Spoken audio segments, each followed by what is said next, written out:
Hello, everyone. Welcome to my channel. I'm so glad you're here today.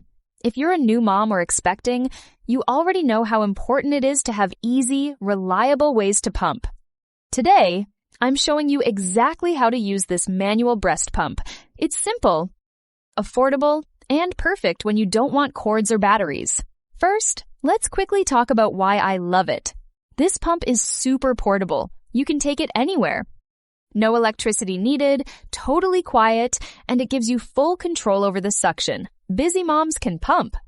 While the baby naps, during a quick break at work, or even on a road trip, it's been a total game changer for me.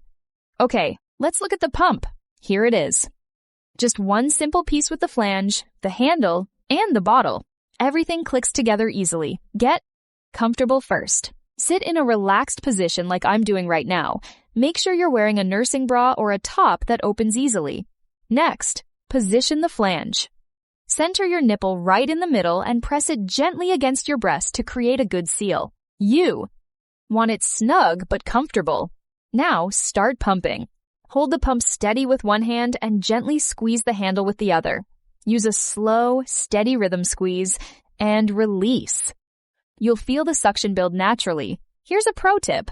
Start with gentle squeezes for the first 30 to 60 seconds to let your milk flow down. Then you can increase the rhythm if you want. Every mom is different, so find what feels best for you. You'll soon see the milk start flowing into the bottle.